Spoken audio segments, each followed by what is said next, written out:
Boa noite a todos. Nós convidamos a igreja para abrir a palavra do Senhor, livro de Gênesis, capítulo 47. Esse capítulo é um pouco longo, irmãos, mas seria muito interessante a gente ler todo ele, para que a gente tenha uma compreensão clara, daquilo que vamos tratar nesta noite. Então vamos fazer a leitura de todo esse capítulo de forma responsiva, mesmo assentados, acompanhando a leitura, compreendendo aí de forma responsiva. Gênesis 47, nós vamos ler todo o capítulo. Então veio José e disse a Faraó: meu pai e meus irmãos, com os seus rebanhos e o seu gado, com tudo o que tem, chegaram da terra de Canaã, e eis que estão na terra de Gósen.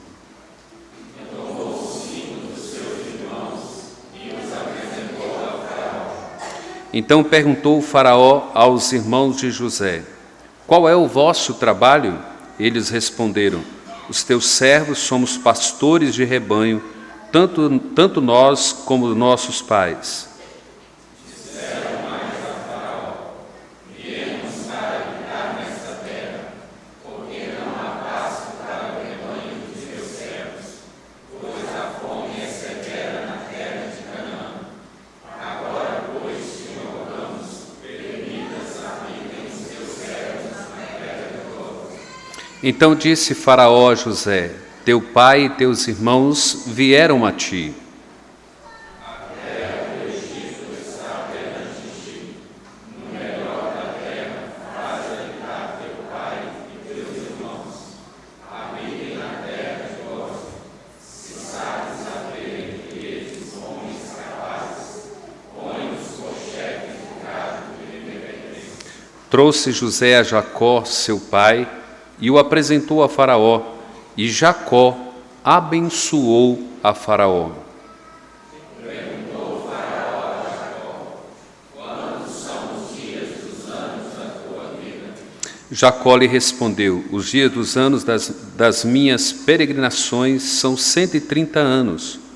Poucos e maus foram os dias dos anos da minha vida, e não chegaram os dias dos anos da vida de meus pais, nos dias das suas peregrinações.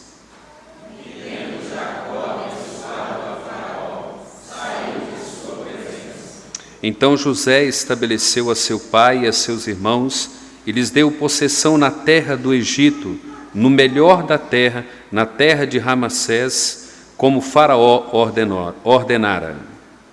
E José sustentou de pão a seu pai, a seus irmãos e a toda a casa de seu pai, segundo o número de seus filhos. Não havia pão em toda a terra, porque a fome era muito severa, de maneira que desfalecia o povo do Egito e o povo de Canaã por causa da fome. Então José arrecadou todo o dinheiro que se achou na terra do Egito e na terra de Canaã, fez o cereal que compravam e o recolheu à casa de Faraó. Tendo-se acabado, pois, o dinheiro na terra do Egito e na terra de Canaã, foram todos os egípcios a José e disseram: dá-nos pão, porque haveremos de morrer em tua presença, porquanto o dinheiro nos falta. Respondeu José: se vos falta do dinheiro, trazei o vosso gado, em troca do vosso gado, e eu vos suprirei. Então trouxeram o seu gado a José, e José lhes deu pão em troca de cavalos, de rebanhos, de gado e de jumentos, e o sustentou de pão aquele ano em troca do seu gado. Vindo aquele ano, foram a José no ano próximo e lhe disseram: não ocultaremos a meu senhor, que se acabou totalmente o dinheiro, e meu senhor já possui os animais. Nada mais nos resta diante de meu senhor, senão o nosso povo e a nossa terra. Porque haveremos de perecer diante dos teus olhos, tanto nós como a nossa terra? Compra-nos a nós e a nossa terra a troco de pão, e nós e a nossa terra seremos escravos de Faraó. Dá-nos semente para que vivamos e não morramos, e a terra não fique deserta.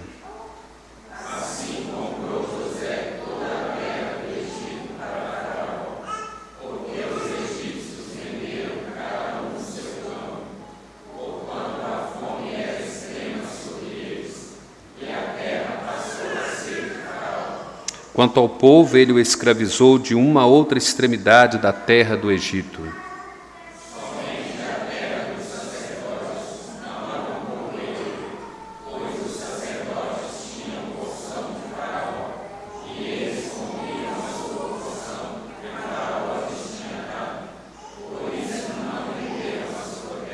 Então disse José ao povo: Eis que hoje vos comprei a vós outros e a vossa terra para Faraó.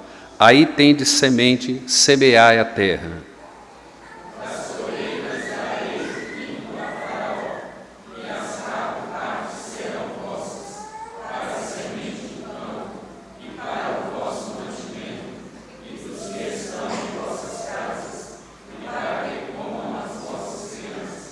Responderam eles: A vida nos tem dado. Achemos mercê perante o meu Senhor, e seremos escravos de Faraó.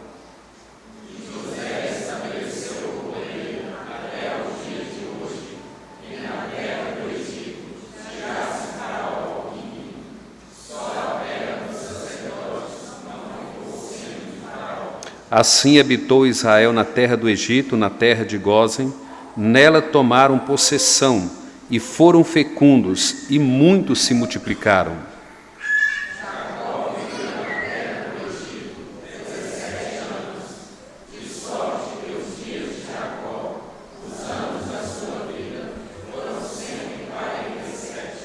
Aproximando-se, pois, o tempo da morte de Israel, chamou a José, seu filho, e lhe disse: Se agora achei mercê a tua presença, rogo-te que ponhas a mão debaixo da minha coxa e uses comigo de beneficência e de verdade. Rogo-te que não me enterres no Egito.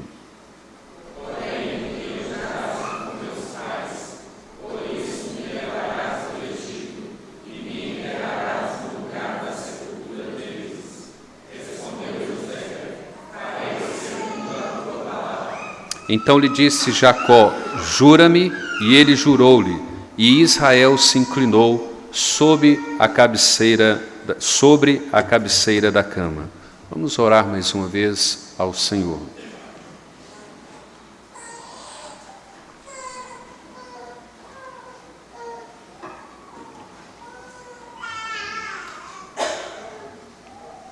Senhor Deus, nós louvamos o Teu nome pela Tua fidelidade para conosco. Te agradecemos por cada uma das Tuas promessas. Te agradecemos pelo zelo do Senhor para com cada um de nós. Contudo, ó Pai, ao olhar para as Santas Escrituras, nós percebemos, ó Deus, que há momentos na vida em que as pessoas chegam, ó Pai, ao estado de calamidade. Chega a um ponto de vender tudo o que tem, de negociar a própria vida para que possa sobreviver.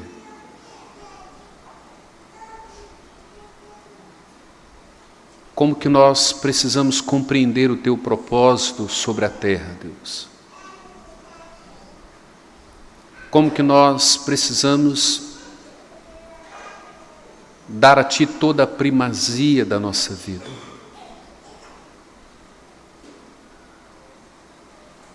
Como nós carecemos de entender que nós somos Teu, Senhor. Nós somos Teu. Ajuda-nos, ó Deus, a olhar para esse texto e a compreender, ó Deus, de fato o que é prosperar diante de Ti. O que é, ó Deus, prosperar segundo o Teu propósito para as nossas vidas. Derrama a Tua graça sobre cada um de nós nesta noite. Nos concede amor, misericórdia, compaixão para com cada um de nós. Nós Te imploramos, ó Deus. Nós Te imploramos e nós Te agradecemos. No nome de Jesus. Amém, ó Pai. Irmãos, o que nós trazemos para estudarmos nesta noite, diante do texto que acabamos de ler, o nosso tema é: comprometa-se com Deus e com o seu propósito, e você certamente prosperará. Então veja isso: comprometa-se com Deus, com o seu propósito, e você certamente prosperará. Com toda a convicção, com toda certeza, você prosperará. Quando nós olhamos para o texto, nós temos o contraste entre o povo do Egito e o povo de Israel. Nós temos a nação egípcia e nós temos um povo amado por Deus, a família de José, os descendentes de Jacó. E enquanto uma nação chega ao estado de calamidade, de miséria, de vender tudo quanto tem para que possa viver, para que possa continuar existindo, o povo de Deus, em meio à miséria, em meio à fome, ele prospera, ele cresce, ele multiplica. Enquanto José, com toda a sabedoria dada por Deus, ele administra, ele acumula riquezas, ele vende, ele compra, e ele compra toda a terra para Faraó. Contudo, o povo de Deus é preservado, sustentado, suprido em abundância de alimentos. Mas é interessante que dessa geração, muitos morrem. Muitos são mortos pelo próprio Deus. E Deus pesa a mão, e Deus corrige, e Deus disciplina. Quando nós falamos assim, comprometa-se com Deus, comprometa-se com o propósito de Deus, dê toda a primazia a Deus, dê toda a primazia ao propósito de Deus, e você certamente prosperará. Nós não estamos dizendo que você não vai morrer. Nós não estamos dizendo que você não vai sofrer. Nós não estamos dizendo que você não terá perdas na vida, que você não sentirá dores. O nosso maior problema é entender o que é prosperar diante de Deus. O que é a prosperidade dentro do propósito de Deus? Qual é o ser humano em sã consciência que olha para a cruz e diz que Cristo prosperou na cruz?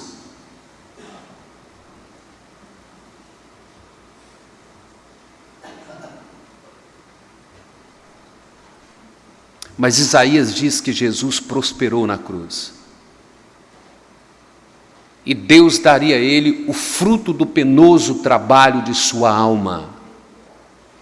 Mas a prosperidade dele foi ser morto, castigado, punido, moído, massacrado, humilhado, rejeitado, desfigurado, rejeitado pelos homens. Diz que não havia beleza, não havia formosura nele. O que é de fato então prosperar numa ótica de Deus? O que é a prosperidade dentro do propósito de Deus? E às vezes, irmãos, nós não entendemos que prosperar pode ser a nossa própria morte. Atingir o objetivo, conquistar o propósito, alcançar o propósito estabelecido por Deus, pode implicar a nossa própria morte. Uma dor, uma perda, o sofrimento, uma angústia, lutando anos e após anos, até que o Senhor cumpra o seu propósito em nós. Eu estava dizendo para um grupo de estudo, dizendo para eles o seguinte: uma mãe observa o filho atravessando a avenida, uma avenida Simão Bolívar, ela está na calçada e ela percebe o filho de 3 anos atravessando a avenida e de repente ela percebe que o carro vai matar o seu filho. E ela tem como propósito, como objetivo, salvar a vida do seu filho. E ela então pula diante do carro e abraça o filho e protege o filho, e o carro bate na mãe e mata a mãe, e o filho sobrevive. Ela prosperou? Sim, o objetivo dela era preservar a vida do filho e não a dela. Nós precisamos entender o que é propósito divino. Então, quando nós chamamos a igreja para olhar para o texto e diz assim: comprometa-se com Deus, creia em Deus, confie em Deus, acredite que Deus sabe o que está fazendo com você e comigo, ainda que o processo seja doloroso, ainda que o propósito dele nos massacre, nos faça chorar, nós precisamos acreditar, nós precisamos confiar. E nós percebemos, irmãos, que em todo esse contexto, a única coisa que importa é Deus e o seu propósito, nada mais. Nada mais tem sentido na nossa vida a não ser o próprio Deus e o propósito que Ele tem para as nossas vidas. Então nós pensamos assim: se isso é o que importa, nós precisamos acreditar que esse Deus cuida de nós, que Ele zela por nós, que Ele nos assiste, que Ele nos acompanha, que Ele sofre conosco, que Ele chora conosco. Mas na maioria das vezes nós acreditamos que nós sofremos sozinhos, que Deus nos desampara, que na verdade Ele falhou no seu propósito, Ele esqueceu alguma coisa, Ele não preocupou com os nossos inimigos, Ele não preocupou com as ciladas dos nossos inimigos. E não é isso que o texto nos ensina, irmãos. O texto nos ensina claramente que José descansou plenamente em Deus e no seu propósito. Ele colocou Deus como primazia na sua vida. E a pergunta é: como que nós fazemos isso em meio às pressões da vida? Como que nós nos comprometemos com Deus? Como que nós nos comprometemos com o propósito de Deus para a nossa vida? Então, 3 coisas para a gente pensar. A primeira delas: seja santo para Ele. Seja separado para Deus. Comece a pensar nisso. Sou teu, Senhor. Eu sou teu, Senhor. Sou separado para ti. Faça em mim o que tu queres. Faça comigo o que tu queres. Cumpra em mim o teu propósito. Não o que eu quero, não o que eu penso, não o que eu imagino. Então seja santo para Ele. Segundo, seja bênção para os outros. Seja bênção na vida das pessoas. Entenda isso, olha, nos comprometer com Deus, nos comprometer com o propósito de Deus, implica nos tornar bênção para a vida das pessoas. Não é ser bênção para a nossa vida, não é nos isentar da dor, do sofrimento, da angústia, da tristeza, das perdas, dos sofrimentos. Não, nós estamos aqui nessa terra para que Deus nos use como canais de bênçãos na vida dos outros. Comece a colocar isso na sua mente e no seu coração. A primazia desta vida, para a minha vida, não é a minha felicidade, mas é que eu seja um canal de bênção para a vida do outro. Eu preciso fazer diferença na vida do outro e nessa sociedade. Eu preciso deixar um legado, eu preciso deixar uma história de bênção na vida das pessoas. Não importa se eu serei feliz, não importa se eu terei dores, sofrimentos e angústias. Importa é que Deus cumpra o seu propósito em minha vida. Terceiro ponto, irmãos. Tenha prioridades corretas, mantenha suas prioridades. Estabeleça prioridades para a sua vida, mas prioridades corretas, bíblicas, conforme o propósito de Deus para a sua vida. O que eu quero dizer com isso? Preste atenção nisso. Você pode amar as pessoas da igreja, você pode amar os irmãos, você pode ser gentil para com os irmãos, você pode ser muito agradável, você pode tomar cuidado para nunca ofender as pessoas, você pode tomar decisões de nunca falar palavras duras para as pessoas para que elas não sejam magoadas, você pode cooperar financeiramente com essas pessoas. Você pode carregar essas pessoas, trazendo para a igreja, levando para casa. Você pode fazer 1 milhão de coisas para as pessoas. Deixa eu falar para você. Se você não estiver fazendo o propósito de Deus na vida dessa pessoa, nada disso tem sentido na vida dessa pessoa.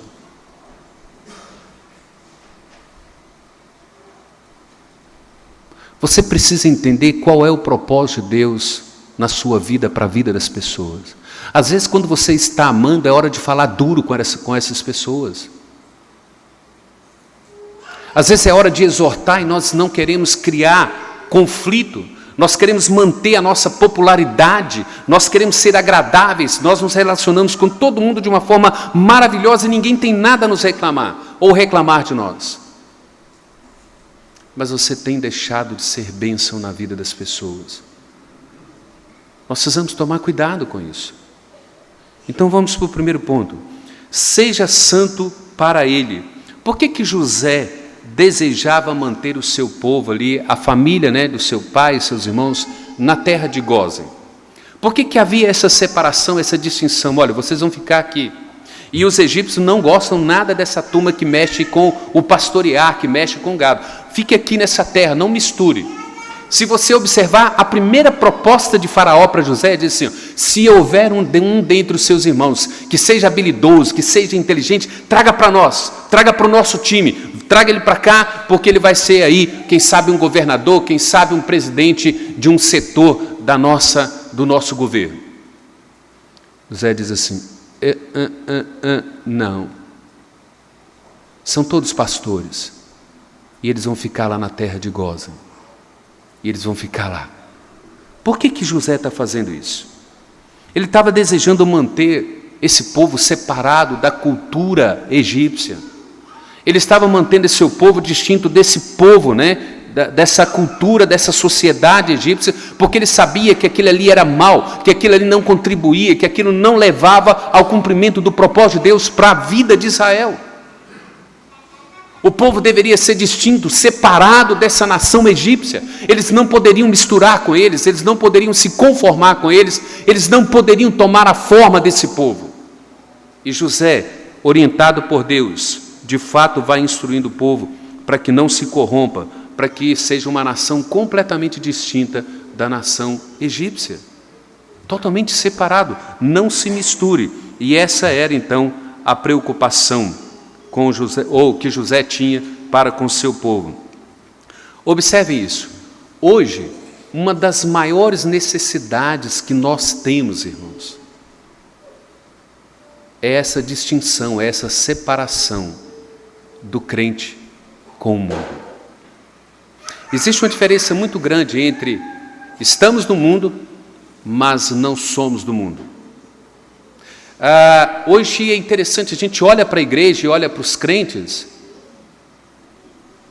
a gente percebe crentes agindo, vivendo e pensando e fazendo as mesmas coisas que o mundo faz. Eu já disse aqui, nós vamos para os casamentos cristãos, já não são mais casamentos cristãos. A única coisa cristã que tem no casamento cristão é a pregação, quando o pastor ainda prega. As demais coisas do casamento nada tem a ver com o cristianismo. Nós vamos para as festividades da família, já não existe nada mais. E se nós entrássemos em detalhes de vestimenta, de comportamento, onde vamos, como pensamos, como falamos, como agimos, a gente percebe como que a igreja está se conformando com o mundo, como que a igreja está tomando a forma do mundo. E essa era a maior preocupação de José. Não, vocês não vão se misturar, vocês ficarão aqui, vocês serão distintos, uma nação separada, para que Deus cumpra o propósito dele na vida de Israel. E essa é uma das maiores razões para que José fizesse isso aqui. Observem outra coisa. Onde é que começa a santidade bíblica na vida do cristão? Na mente dele. A forma que ele pensa. a forma como ele compreende a Escritura, é a forma como ele de fato entende essa Escritura, porque é a compreensão da Escritura, é o entendimento da Escritura que vai distanciá-lo dessa cultura maligna, corrompida na qual nós vivemos. Nós estamos no mundo, mas nós não pertencemos ao mundo, nós não somos conformados com o mundo e nós não podemos tomar a forma do mundo. E esses israelitas não poderiam se tornar egípcios, eles não poderiam absorver a cultura egípcia. Eles não poderiam adorar os mesmos deuses, tomar a mesma forma, frequentar a mesma festividade como eles. E vocês podem acreditar e observar, essa é uma das maiores dificuldades que nós temos enquanto igreja hoje, separar a igreja do mundo. E não é nada fácil. E todas as vezes que nós exortamos alguém, exortamos família, exortamos indivíduo, nós compramos uma grande briga. Então a santidade começa aqui na mente, compreendendo a Escritura, entendendo a Escritura, para que nós venhamos distanciar do mundo, para viver de forma que nós agradamos a Deus, nós cultuamos a Deus, conforme a sua palavra, conforme a sua vontade. Então seja santo. José tem toda essa preocupação, olha, vocês vão dizer para Faraó que vocês vão ficar aqui, que vocês são pastores, e vocês não vão se misturar. Será uma nação distinta, completamente separado. Qual que é a dificuldade para a gente manter uma vida santa, decidida, separada da corrupção do mundo? Porque boa parte de nós quer uma popularidade. Você não quer virar para o seu vizinho, para o seu primo, para a sua tia, para a sua irmã, para a sua mãe, para o seu pai, dizendo assim, não vou. Como assim você não vai? Não vou porque essa festividade não pactua com a Escritura. Não vou. Ah, mas eu queria você como testemunho. Não vou. Eu tenho uma mente cristã. Eu não me associo a essas coisas. Já imaginou você lá na igreja católica e agora diz assim, você agora é padrinho, agora levanta a mão e você agora vai dizer, não é? E você, enquanto padrinho da igreja católica, estendendo a mão juntamente com os católicos e abençoando um casal que casa diante de uma idolatria, que casa diante de uma profanação, e você simplesmente abençoa. Mas dizer isso para as pessoas é comprar briga. Dizer isso para cristão é comprar briga. É confrontar. Por quê? Porque nós queremos popularidade, nós não queremos dizer não para as pessoas não ficarem magoadas conosco, nós não queremos ofender pessoas, nós não queremos entristecer o coração de amigos nossos, de pessoas mais chegadas, mas nós temos uma alegria de entristecer Deus. Nós falamos para Deus que nós amamos, nós não entristecemos o homem, mas entristecemos a Deus.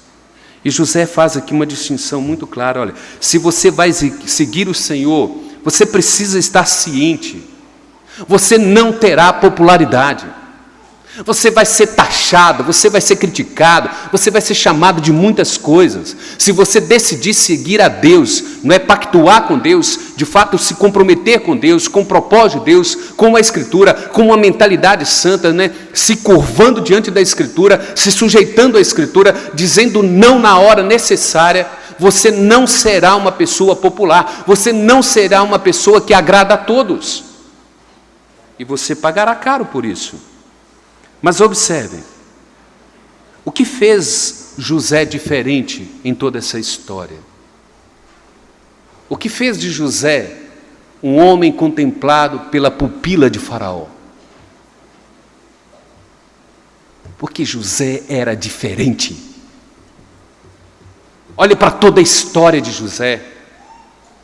Ele foi diferente em todas as decisões, em todos os aspectos, em todas as situações. Não houve um momento sequer que a moral de José tenha sido manchada. É fácil, é só olhar para a Babilônia. Nós vamos dizer assim, olha, José não toma forma do Egito, José influencia o Egito, ele administra o Egito, ele faz o Egito prosperar, ele preserva a sua família, ele não deixa a sua família ser contaminada pelo Egito, e o povo de Deus não é contaminado pelo Egito. Olhe para a Babilônia, lá está Daniel, Azarias, Misael e Ananias, 4 jovens, roubados da família, da sociedade, da sua cultura, da sua religião, e eles não tomam a forma da Babilônia, eles não se misturam com a Babilônia, eles estão dentro da Babilônia, mas eles são capazes de dizer não a Nabucodonosor, eles colocam a vida em jogo, eles não são populares, mas são reconhecidos.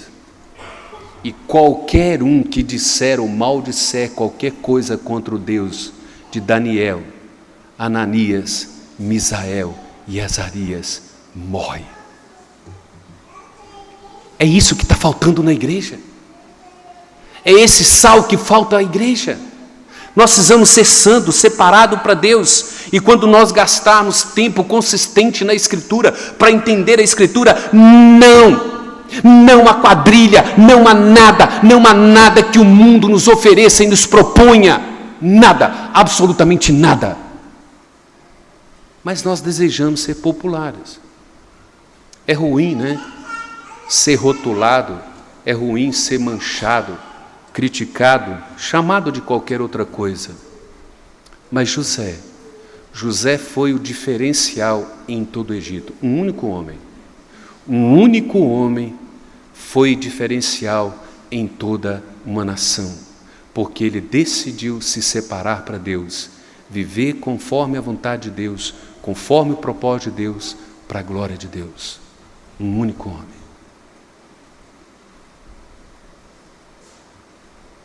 É assim, irmãos. Seja santo para Ele. Se você deseja se comprometer com Deus, com o seu propósito, certamente você prosperará, mas na ótica dele, não na sua ótica. Segundo ponto, seja bênção para os outros. Observem aqui o versículo 7 e o versículo 10, né? Trouxe José a Jacó, seu pai, e o apresentou a Faraó. E Jacó abençoou a Faraó. Versículo 10. E tendo Jacó abençoado a Faraó, saiu de sua presença. Observe isso. Nós não queremos popularidade. Nós não queremos agradar o povo. Mas nós temos o que oferecer para o povo. Nós temos o que oferecer para o mundo. Eu tenho palavras de bênção para a sua vida. Sente aqui, nós vamos conversar, nós vamos dialogar. Eu vou te instruir nas boas novas do Evangelho. Eu não concordo com a sua postura, não concordo com seus atos, com as suas escolhas, com o seu comportamento, o que você faz, onde você vive, o seu procedimento enquanto pai, enquanto marido, enquanto esposa. Não concordo, mas eu vou te instruir na Escritura. Eu tenho uma palavra de bênção para você. Eu tenho um Deus que te abençoa, que te muda, que te transforma, que te transtorna e que te impacta, que faz de você uma pessoa segundo o coração dele. E Jacó vai até a Faraó e abençoa. E provavelmente Jacó tenha intercedido por Faraó, pedindo a Deus para abençoá-lo, para fazer dele um homem próspero, um rei que pudesse governar com sabedoria. A mesma coisa que Daniel faz na Babilônia, ele intercede, ele ora, e ele faz com que toda aquela terra prospere. Ele passa a ser bênção na vida daqueles que são malditos. Ele vai procurar apresentar as boas novas para resgatar esses que não andam de conformidade com o Evangelho. E nós percebemos isso. Provavelmente foi uma oração onde ele clama para Deus abençoar Faraó e todo o povo, para abençoar toda essa administração de José na vida desse povo. Interessante que Jacó, quem era Jacó? Um pastor que era talvez rejeitado pelo rei, não é? Que não se misturava com esse tipo de povo. E onde é que está Jacó? Diante do trono de Faraó, falando para ele assim: eu tenho algo a te oferecer. Eu tenho algo que salva a sua vida, que muda a sua vida e que transtorna a sua vida. Não concordo com você, não pactuo com você, mas eu tenho algo a oferecer. E cada um de nós, irmãos, cada um de nós que de fato nasceu em Cristo, que anda com Cristo, nós temos algo para oferecer a essas pessoas. Mas nós não estamos querendo perder a nossa popularidade, nós não queremos magoar as pessoas, nós não queremos chatear as pessoas com as boas novas do Evangelho. Nós não queremos olhar nos olhos das pessoas e dizer assim, olha, isso que você faz, essa vida que você vive, isso contraria Deus, isso é contra a palavra de Deus, o que você está fazendo não agrada a Deus, e Deus, por certo, te amaldiçoará. Mas eu tenho uma proposta melhor para você nas Escrituras. Eu tenho um evangelho de boas novas, de salvação, de regeneração, para te redimir, para te purificar, para te fazer uma nova criatura, para que você ande de conformidade com esse Deus. Nós temos essa bênção para oferecer. Nós acabamos de cantar, eu quero ser uma bênção para você. Eu quero ser uma bênção, mas nós não seremos bênção neste mundo, nessa sociedade, nessa cultura, se nós pactuamos, se nós não nos separamos, se nós não somos distintos dessa cultura, dessa sociedade.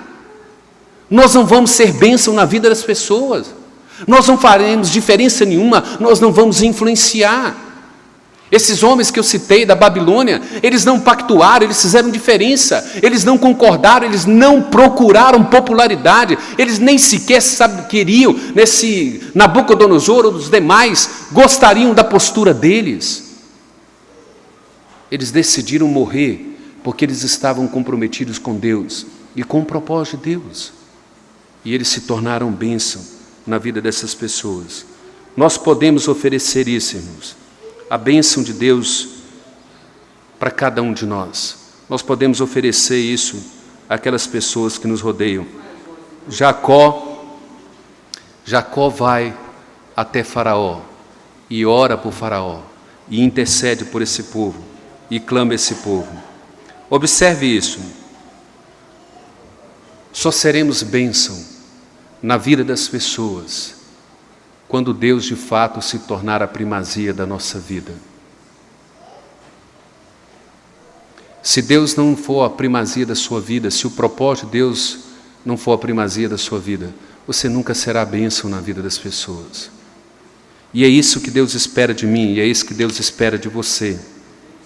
É isso que Deus quer que você seja no mundo, lá no trabalho, na vizinhança, na escola. Eu coloquei aqui alguns pontos para a gente ir observando, irmãos. Ele quer que você busque os melhores interesses do seu empregador, do seu colega de trabalho, do seu funcionário. Ele está dizendo assim, você precisa ser bênção. Você precisa orar por essas pessoas. Você está ali para fazer a diferença, para interceder, para impactar, para mostrar que você não pactua, que você é diferente, não por legalismo.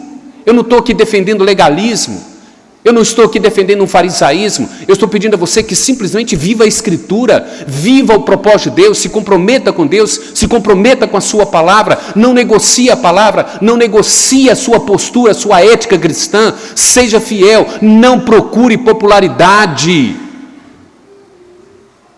mas seja comprometido com Deus.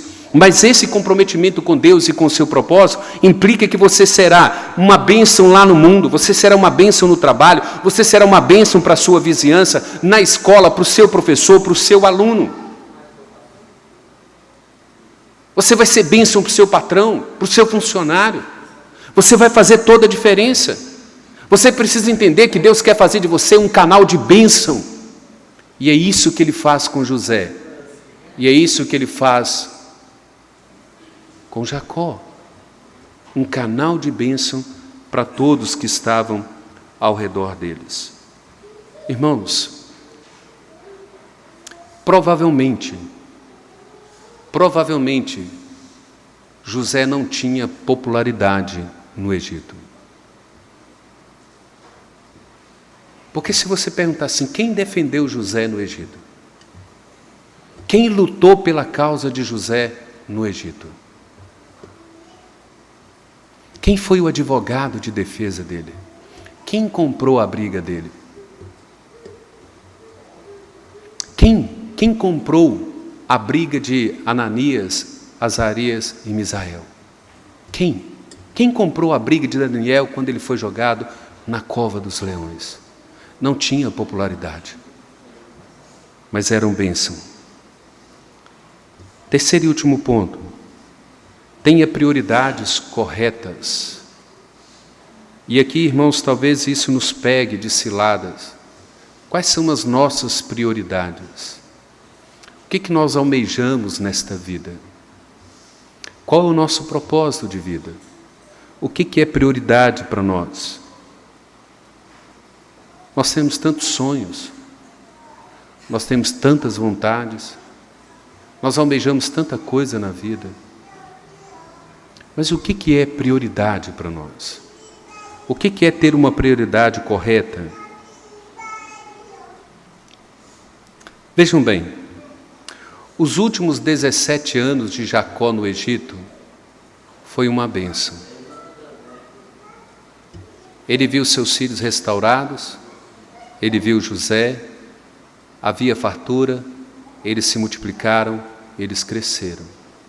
Ele poderia até dizer assim, olha, o Egito não é um lugar ruim, o mundo não é um lugar ruim. Vocês já perceberam que aqueles que estão prosperando nesse mundo, que estão bem, que estão com saúde, não querem partir dessa vida, não querem morrer? A gente diz assim, não, se o mundo melhorar um pouquinho, né? Se o nosso governo melhorar um pouquinho, se a nossa nação tiver um pouquinho mais de tranquilidade, esse mundo é muito bom, gente. Esse mundo é muito bom. Então, José, Jacó poderiam ter dito isso. Poderiam dizer assim, olha, esses anos que nós passamos aqui no Egito, houve alimento, houve cuidado, houve proteção, nós prosperamos, nós nos tornamos uma família amigável, uma família saudável, os filhos estão todos aqui, nosso pai está aqui. Para que sair daqui do Egito? Por qual razão? Mas é interessante que Jacó chama José para uma conversa. E ele diz assim, José, você vai me prometer. Você não vai me deixar aqui. Quando eu morrer, você vai me levar e vai me sepultar com meus pais. O que Jacó está dizendo para José? Ele falou, deixa eu dizer uma coisa para você, José. O Egito pode até ser bom. Pode até estar muito confortável para nós. Mas a promessa de Deus é para Canaã. A promessa de Deus não é para o Egito. O mundo pode até ser muito confortável para você. O mundo pode te estar dando muitas coisas confortáveis. Você pode até estar tranquilo nesse mundo pela fartura que você tem, pelo salário que você tem, pela tranquilidade que você tem, pela casa, pelo carro que você tem. Mas a palavra de Deus diz assim, o mundo não é a sua casa. Você caminha para uma cidade celestial, você caminha para uma cidade santa, para um novo céus e para uma nova terra. Aqui não é o nosso lugar, nós somos peregrinos nessa terra. E nós precisamos estabelecer prioridades corretas, prioridades que Deus tem para cada um de nós. Nenhum de nós ficará aqui nessa terra, nenhum de nós. Todos aqueles que estão em Cristo estarão no novo céus e na nova terra. E Jacó então chama José e fala assim, olha, vocês precisam entender que a promessa para nós não é aqui no Egito. E às vezes, irmãos, os nossos maiores sonhos, os nossos maiores projetos são para essa terra. Faça uma avaliação da sua frustração. Faça uma avaliação da sua depressão, da sua angústia, da sua tristeza, da sua mágoa, do seu ressentimento. Tudo por causa dessa terra. Tudo por causa das coisas dessa terra. Tudo por causa daqui. Comece a olhar para a eternidade. Comece a olhar para o novo céus e para a nova terra. Comece a olhar para Canaã celestial. Comece a estabelecer prioridades eternas. Prioridades segundo o propósito de Deus, segundo a vontade de Deus. Fique sabendo, Nabucodonosor, se Deus quiser nos matar, nós morreremos, mas nós não nos prostraremos diante da sua estátua. Nós sabemos quem é Deus. E Ele tem uma promessa para nós, e nós estamos caminhando para lá, e eu não quero popularidade, eu não quero nada de bajulação, eu quero simplesmente fazer aquilo que é propósito de Deus, porque no propósito de Deus, na vontade de Deus, eu sempre prosperarei, eu sempre prosperarei dentro do propósito de Deus. Você pode até passar pela morte, mas você estará logo após alguns milésimos de segundo, você estará face a face com Cristo. Há quanto tempo José está ali, Jacó está ali, e a promessa? Cadê essa promessa feita a Abraão? Você percebe que exige um passo de fé de Jacó? Quando ele chama José e diz assim: José, nós precisamos relembrar, nós precisamos trazer a memória, a lembrança da promessa de Deus. Não é para esse Egito. Deus não tem aliança conosco nesse Egito. Não é aqui que Deus vai nos fazer prosperar. Não é aqui que nós seremos a grande nação. Não é essa terra que nós habitaremos. Porque provavelmente alguns já estavam se acomodando, como se acomodaram com Babilônia. Quando volta para a terra de Jerusalém, muitos ficaram na Babilônia, não voltaram para Jerusalém. E nós temos que ter prioridades estabelecidas para nós, irmãos. Observe que quando ele chama José e faz ele realmente prometer, e José o promete, e o texto diz que ele simplesmente deitou e morreu. Qual foi a prosperidade de Jacó? Em que Jacó prosperou? Qual era a prioridade de Jacó?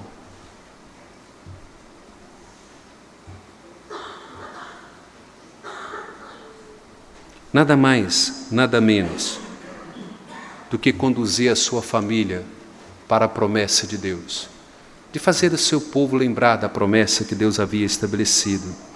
Jacó mantém a sua prioridade correta, ele coloca na mente: é Canaã, não é o Egito. E aí nós podemos observar aqui alguns pontos para você pensar nisso. Primeiro ponto, olha, a boa vida no Egito nunca pode ser comparada com as bênçãos da terra prometida. Deixa eu dizer uma coisa para você. A gente fica aqui nessa terra querendo paz, tranquilidade, sossego, dinheiro, conforto, não é? Sucesso, fama, vitória. Paulo diz isso lá em Romanos, ele repete isso em Romanos. Ele falou: olha, essas coisas do presente não podem ser comparadas com a glória do porvir. Ele está dizendo isso aqui: tudo isso aqui é temporário, tudo isso aqui vai acabar, isso vai passar. Está vendo essa beleza sua hoje, que você olha no espelho e você assim: gente, eu sou a mulher mais linda, olha os meus traços, olha o meu cabelo, olha os meus olhos. Sabe, daqui a pouco tudo isso está enrugado, tudo isso envelhece e acaba, e você vai para a sepultura, porque tudo aqui é passageiro, tudo aqui acaba. Mas Paulo está dizendo, Jacó está nos ensinando, não pode, nada nesse mundo, nada no Egito pode ser comparado com aquilo que está prometido na nossa Canaã celestial. O nosso propósito, o nosso comprometimento com Deus é eterno, não é temporário, não é terreno. Paulo nos exorta isso em Colossenses capítulo 3. Se você foi ressuscitado com Cristo, busque as coisas lá do alto, onde Cristo vive, não na que são aqui da terra. Pense nas coisas lá onde Cristo está. Busque, é lá que está a sua vida. A sua vida está oculta com Deus, com Jesus Cristo, e quando Ele se manifestar, você verá a sua glória. Outra observação: todos nós enfrentamos o perigo de nos enamorarmos com as coisas boas do Egito e esquecemos de buscar a Canaã celestial. É o que eu disse. Maior parte da minha vida, maior parte da sua vida, nós estamos buscando sucesso, conforto, tranquilidade, paz para esta vida. Nós não queremos sofrer aqui, gente. Nós não queremos ser magoados, nós não queremos ser decepcionados, nós não queremos ter dificuldade, nós não queremos lutar nessa terra, nós não queremos ser humilhados, desprezados. E hoje de manhã, quando nós trabalhamos o texto de Isaías 53, nós falamos assim: olha para o nosso mestre, olha para o nosso Senhor. O texto começa dizendo assim: olha, eles olharam para ele e não viram nenhuma beleza, nenhuma formosura. Eles olharam para ele e desprezaram. Ele dizia assim: você é feio, e nós não agradamos da sua beleza. Você está desfigurado, você parece que não tem nada para nos oferecer. E nós gastamos a nossa vida nessa terra. E às vezes nos enamoramos com muitas coisas dessa terra e esquecemos de buscar o celestial, a Canaã celestial. E Jacó está dizendo para José: não me deixe aqui, me leve para Canaã. Terceiro ponto aqui: Deus graciosamente nos fez prosperar no mundo, mas devemos lembrar que o nosso propósito de estar aqui no mundo não é acumular as coisas que o mundo nos oferece.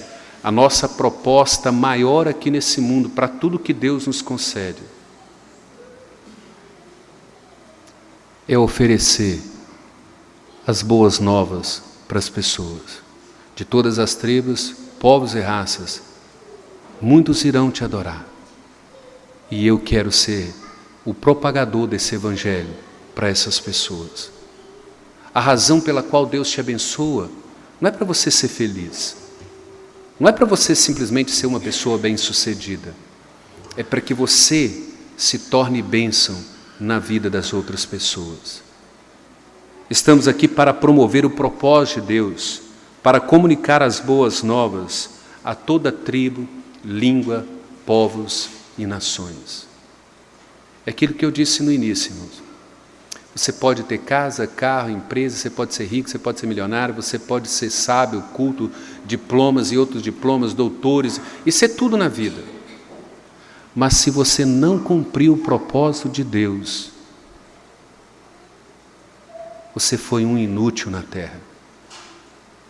Você foi um inútil na terra. Não porque você não prosperou, não porque você não teve diploma, não porque você não teve sucesso, mas é porque você não cumpriu o propósito de honrar a Deus, pregando as boas novas e sendo bênção para a vida das pessoas, se separando do mundo, sendo santo para Ele. A pessoa que pela fé deposita no céu, a pessoa que pela fé deposita tesouros no céu, verdadeiramente prosperará. Como Jesus disse, você tem algo que o mundo não pode dar, mas o mundo também não pode tirar. Aqueles que guardam e que ajuntam tesouros nos céus. Quais são as implicações e aplicação para nós, irmãos?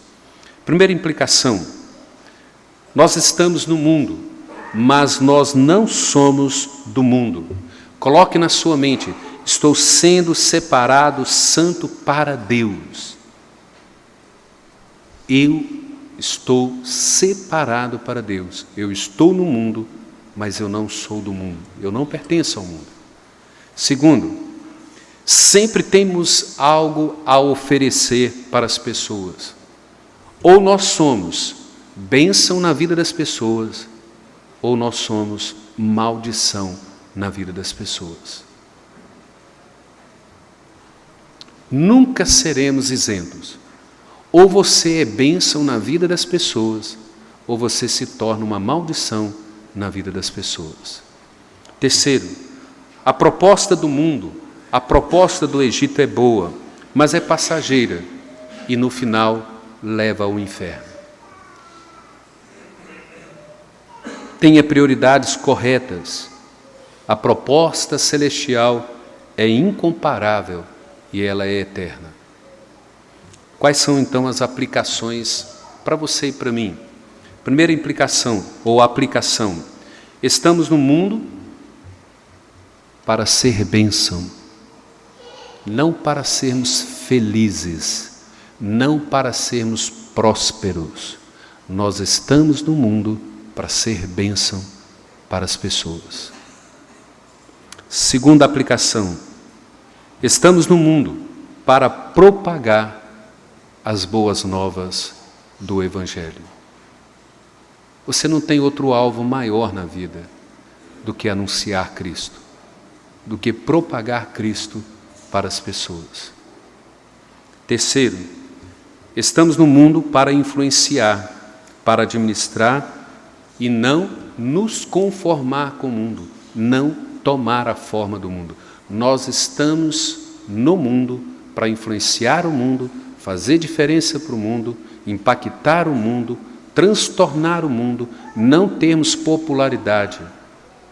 Nós não podemos tomar a forma do mundo, Nós não podemos nos conformar com este mundo.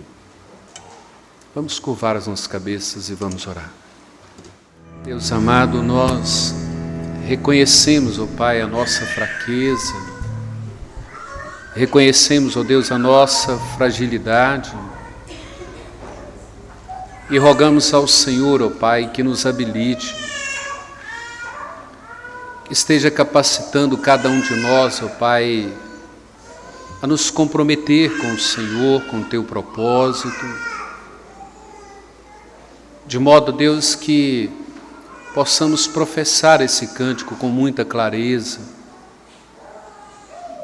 Já não vivo eu, mas Cristo vive em mim. Usa-me, ó Pai, como Tu queres, para a glória do Senhor. Derrama sobre nós a graça sustentadora. Derrama sobre nós, ó Deus, o arrependimento, a regeneração, a conversão genuína, para que possamos viver para a glória do Senhor. Cuida de cada um de nós que aqui se encontra, ó Deus. Cuida dos nossos familiares, dos nossos filhos que estão distantes. Cuida de cada membro da nossa família. Cuida dos idosos que estão acamados, daqueles que são cuidadores que não podem estar aqui, ó Deus. Derrama a Tua graça, derrama o Teu favor. Nós, ó Pai, imploramos ao Senhor para que nos abençoe nesse instante, de modo que nós venhamos nos render aos Teus pés, ó Pai. Nós rogamos ao Senhor e nós Te imploramos, ó Deus, agradecidos, no nome precioso do nosso Senhor e Salvador Jesus Cristo. Amém, ó Pai. E agora, Deus, que a graça de nosso Senhor e Salvador Jesus Cristo, que o amor do nosso Deus, eterno e poderoso Pai, que a comunhão e a consolação do Espírito Santo repouse sobre todos vós, sobre todo o povo de Deus espalhado sobre a face da terra, agora e para todo sempre. Amém, Senhor.